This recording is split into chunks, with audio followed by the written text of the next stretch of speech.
Finally, Fujifilm has released the firmware update for the Fuji X-H2, X-H3S and GFX 100 Mark II.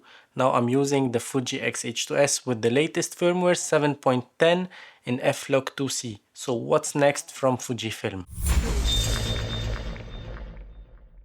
Hello everyone, I hope you are all good. I'm Photorabs, a portrait photographer based in France, and I like creating content about cameras, photography, videography, and everything related to this domain mainly. So if you are interested in these topics, I highly appreciate if you go subscribe to my channel. That's a massive help.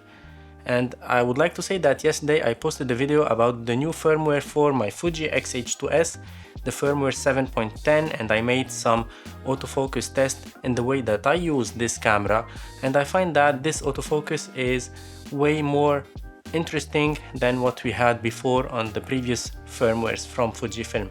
But to be honest, I remember that in the first firmwares of this camera we had great autofocus, and that autofocus was getting worse and worse with every firmware released by Fujifilm. On this firmware update, on the third number on the list, the AF algorithm has been partially revised to improve focusing accuracy and subject tracking performance.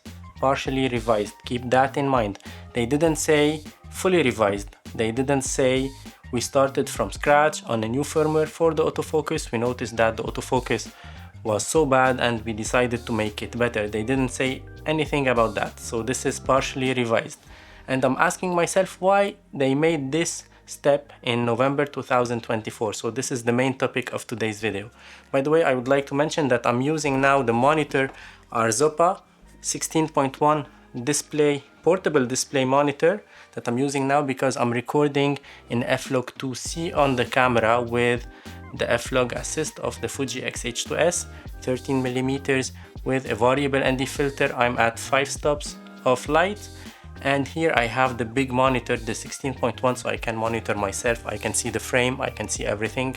That's amazing to have. This monitor is a cool gadget that you might be using on the field or even in your YouTube studio. I will find a way to hang it maybe on this pole here on the side of my YouTube setup.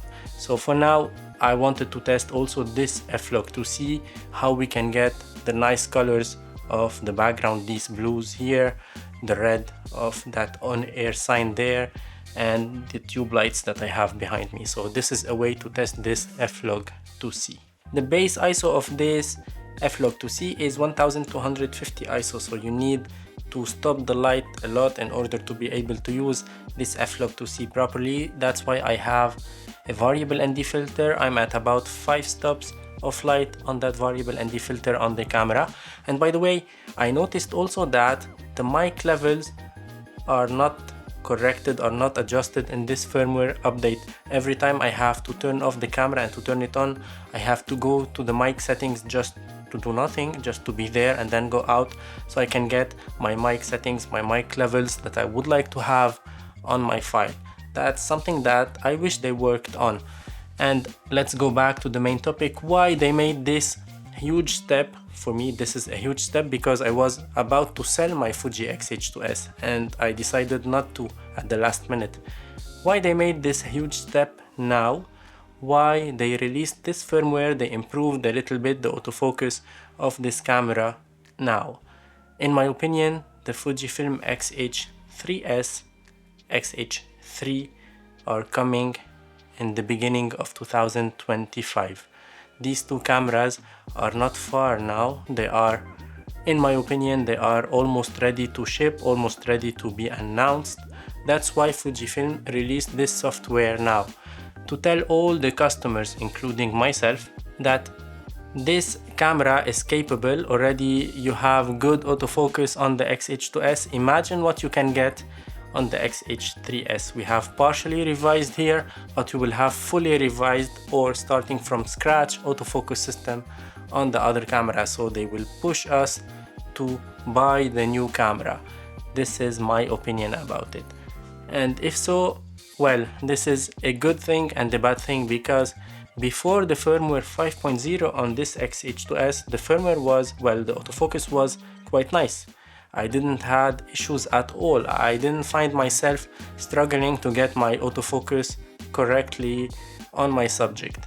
but after the firmware 5, 6 and 7 we lost a lot with this camera, and I put it on the shelf. I started to shoot with some other cameras, and I ordered a Sony camera so I can use it in my home studio and whenever I need some high-end image quality camera. But now I'm wondering whether I have to keep this X-H3S, whether I have to wait for the upcoming camera. So here is my list, my wish list for the X-H3S if I would like to upgrade from X-H3S to the X-H3S. First, we should start with the price. I think that this X-H3S is a little bit overpriced, especially that with the same amount of money we can get the FX30 from Sony, which is a beast of a camera. We can get the Sony ZV-E1, the Sony A7C II at somehow a cheaper price of this X-H3S. So I really think that this one is a little bit overpriced. I got it because I have lots of Fuji lenses and I love the ecosystem of Fuji. I love the color science of Fuji. That's why I got this X-H3S, and it can shoot 4K 120 and so on. So I think that they should first revise the price of the X-H3S. Second thing, I wish they will not increase the megapixels. I wish they can stick to 26 or even lower it down. That will be even better for my kind of use, because I use this camera mainly for videos, not for photos, and I don't really need those high megapixel count on my sensor for my videos. That's something to consider.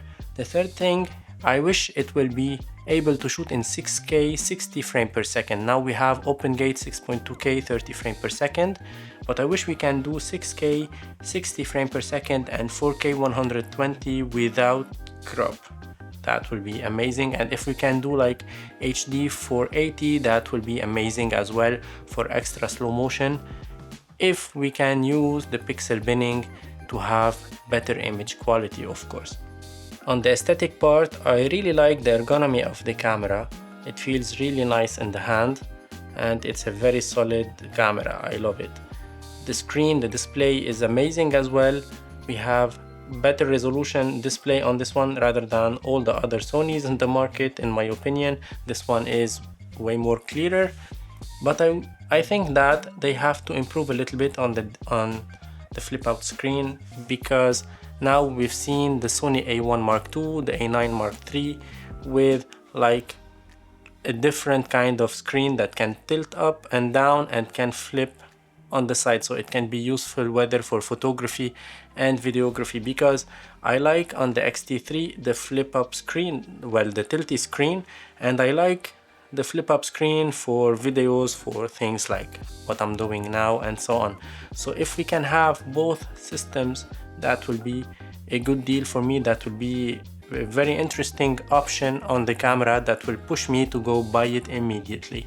And since I'm making my wish list, let us continue. I wish we have a better IBIS. This one has IBIS, and this in-body image stabilization is good, but it can be even better, because this is a very old generation of IBIS, I believe, in these cameras, and technology has been improved a lot since then, and they can integrate a better IBIS system inside of the X-H3S, so we can use it not only for videos, for still videos like this one, but also for walking videos without the need for a gimbal every time.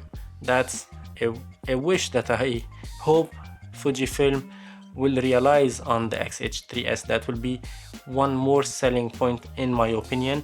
And last thing, I hope they can integrate an AI chip in the camera, just like the Sony did, because the autofocus, in order to make it better, we need that AI chip, so it can predict the position of the subject even before the subject moves. So that's something very important in order to get faster autofocus on the camera. Otherwise, the autofocus will be always limited and will always be behind the Sony cameras, because they have that AI chip built in their cameras. So I wish they will add some AI chip, some intelligent AI chip, so it can predict the positions, it can predict the faces, the eyes well, the subject that you are locked on, so you can use this autofocus to the fully. So yeah, these were my wish list, and that was my opinion why they released this firmware now. And yeah, that's it. I hope you enjoyed this video. I hope you found it helpful. If so, don't forget to hit like, to subscribe to my channel, and to ring the bell, because I post lots of content about cameras, action cams, Fujifilm cameras, Sony cameras, and so on. Feel free to join me on my channel. Feel free to be a subscriber. Feel free to write me comments. That will be much appreciated. Thank you for watching. Ciao for now.